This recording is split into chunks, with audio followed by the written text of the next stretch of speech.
ما اكتفى، يعني إذا نقل السنة ثقة، ما اكتفى حتى استظهر بثقة آخر ولم يقل حسبنا كتاب الله. التفتوا، كما تقوله الخوارج.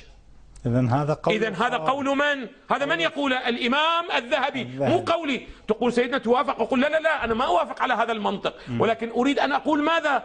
انظروا هذا المنهج أين يوصل أصحاب هاي النظرية. الإمام الذهبي في تذكرة الحفاظ الجزء الثالث الجزء الأول صفحة 3.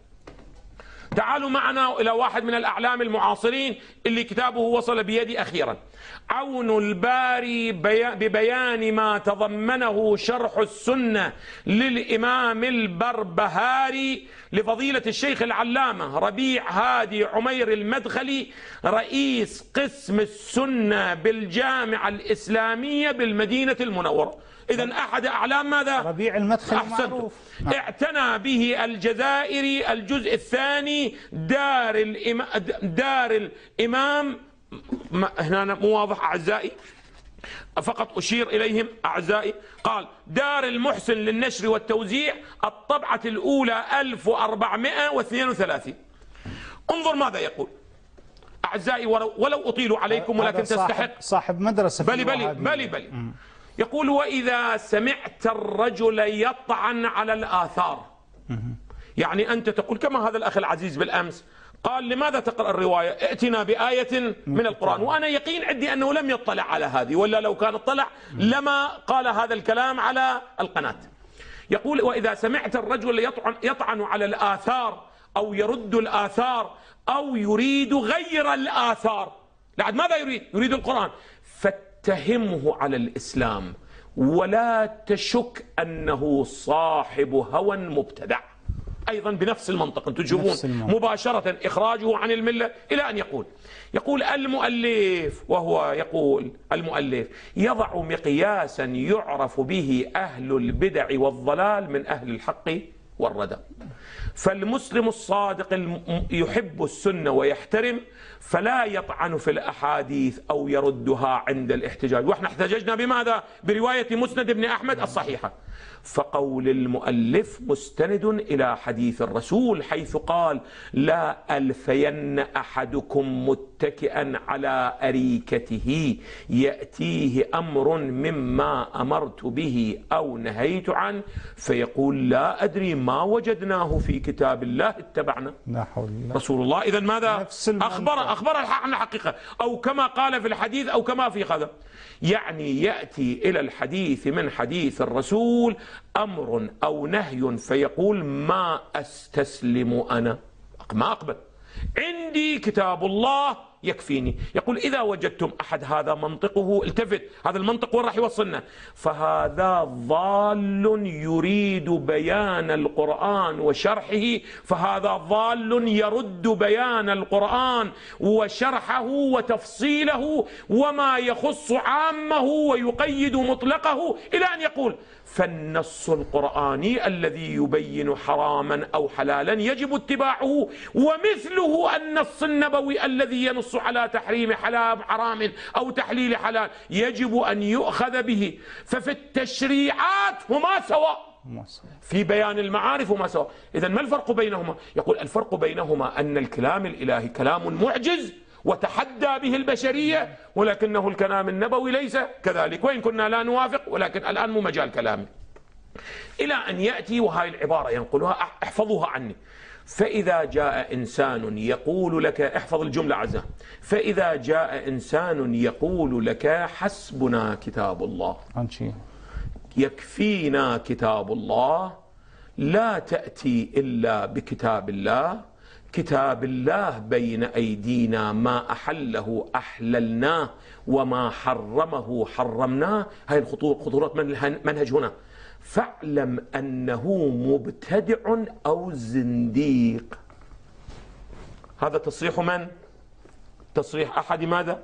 أعلام المدخلي أين؟ في عون الباري. والإمام الذهبي ماذا قال؟ قال بأنه ماذا؟ من الخوارج. والآخر ابن قيم الجوزية ماذا قال؟ فهو خارج من الملة مو من الإسلام. جيد. هذا المنهج وين راح يوصلنا عز؟ أنا ما راح أقول شيء، أذهب إلى ماذا؟ إلى صحيح البخاري مباشرة. هذا أمامكم صحيح البخاري أعزائي، الجامع الصحيح، تحقيق شعيب الأرنؤوط، المجلد الأول من البخاري، صفحة 60، رقم الحديث 114. قال: لما اشتد بالنبي وجعه قال: ائتوني بكتاب أكتب لكم كتابا لا تضلوا بعده. وأي كتاب أعظم من هذه النجاة من الضلالة في أخريات حياته؟ رسول الله يريد أن ينجي الأمة من الضلالة. قال عمر، هذا صحيح البخاري. وأنا لا أوافق هذا المنهج، ولكن أريد أن أقول هذا المنهج التكفيري ينتهي به أن يحرق أهله، ولا يحيق المكر السيء إلا بأهله، وإلا هذا مو منهجنا. ليس منهجنا أن نقول هذا زنديق أو هذا كافر أو هذا خارج عن الملة، أبدا، هذا ليس منهجي. والشاهد على ما أقول برنامجي وتراثي حاضر عندكم. قال عمر: إن النبي غلبه الوجع. هسه بغض النظر غلبه الهجر أو أنه يهجر، الآن ما أريد أدخل في التفاصيل. وعندنا كتاب الله حسبنا. هناك حسبنا كتاب الله، قال هنا يوجد ماذا؟ كتاب الله حسبنا. واحد قد يقول لي: سيدنا لا أنا أريد نص اللي قال البربهاري. ماذا قال؟ قال: حسبنا كتاب الله. تعالوا معنا إلى ماذا؟ إلى أيضا صحيح البخاري، المجلد الخامس، شعيب الأرنؤوط أعزائي، الرواية 7366. قال: لما حضر النبي قال: وفي البيت رجال فيهم عمر بن الخطاب، قال: هلم أكتب لكم كتابا لن تضلوا بعده.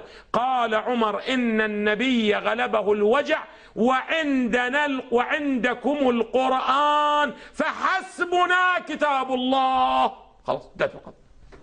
سؤال: قد تقول لي: سيدنا هذا كلام قاله، ولكن ليس مقصوده هو إقصاء ماذا؟ السنة. هذه تهمة تتهمون. البحث علمي أعزائي، كونوا على ثقة، لسنا بصدد لا التنقيص ولا الإهانة ولا الاتهام. إذا كان اتهام فهو من المنهج ماذا؟ الوهابي، المنهج هذا الذي يتبعه ابن تيمية، اللي بمجرد تختلف معه يقول لك ماذا؟ زنديق، مبتدع، خارجي، خارج عن الملة. هذا منطقهم وليس منطقي، لا أقل وليس منطقي مدرسة أهل البيت كما أعتقد. هم الآن يردون على الخليفة. الآن واحد أعزائي، اسمعوا لي. قد يقول قائل: سيدنا هذا الذي قشرته ليس فيه أي دليل على أن هذا الرجل لم يعتني بالسنة، بل بحمد الله تعالى هو الذي أحيا السنة وهو الذي حافظ على السنة.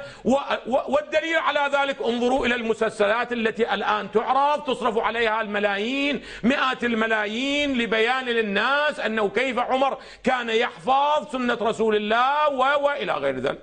تعالوا معنا أعزائي عندما استلم عمر بن الخطاب السلطة، تعالوا معنا لنرى بأنه بيني وبين الله اعتنى بالسنة أو أقصى السنة. تعالوا معنا لنرى. بعبارة أخرى، أريد أن أسأل عن وزارة الإرشاد والتعليم والثقافة في حكم من؟ في حكم عمر بن الخطاب. ما هو منهجه؟ كن على ثقة، أنا ما أقول. أيضا تجدون، تعرفون على منهجي، لن أنقل لكم رواية من أصول الكافي أو البحار ولن أنقل لكم رواية من كتب غير معتبرة عند كبار علماء أهل السنة، بل من أهم مصادر علماء أهل السنة. وإذا سقطت هذه الكتب عن الاعتبار فلا يبقى تراث ماذا؟ لعلماء أهل السنة. تعالوا معنا إلى جامع بيان العلم، أو جامع بيان العلم المحكي، جامع بيان العلم وفضله، تأليف أبي عمر بن عبد البر، المتوفى 463 من الهجرة، تحقيق أبي الأشبال الزهيري، الجزء الثاني، دار ابن الجوزي. انظروا السياسة التي كان يتبعها إبان حكمه وسلطته على المسلمين. انظروا ماذا يقول الرواية في الجزء الثاني أعزائي، صفحة 177.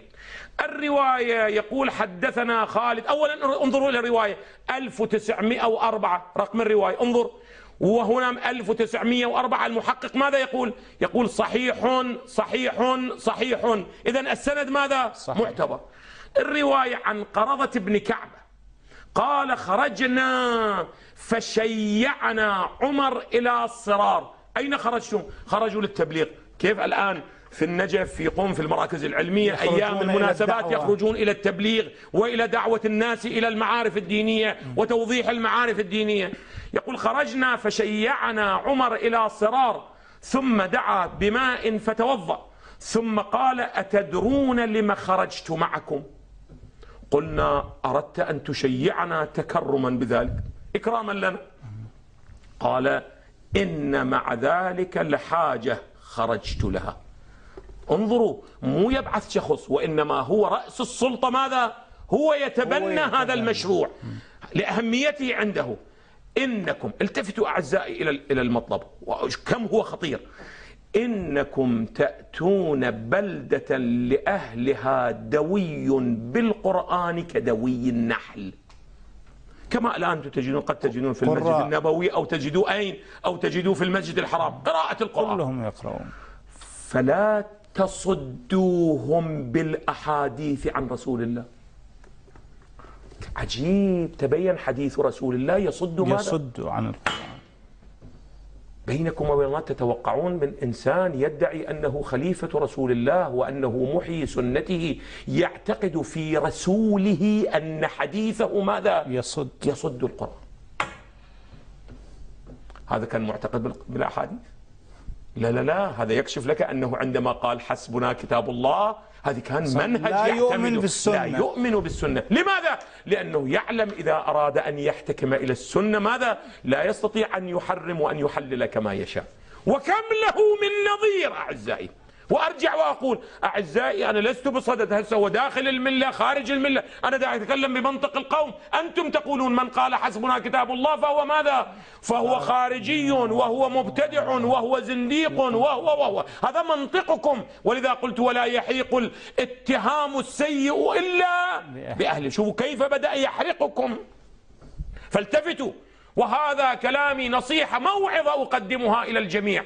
أولئك الذين يحاربون أولئك الذين يحاولون أن يحاربوا الفكر الآخر يحاربوه بمنطق التكفير والإقصاء والإضلال والفتاوى الفقهية. اطمئنوا أن هذا ولا يحيق المكر السيء إلا بأهله. ستحرقكم أولا قبل أن تحرق غيركم. التفتوا جيدا.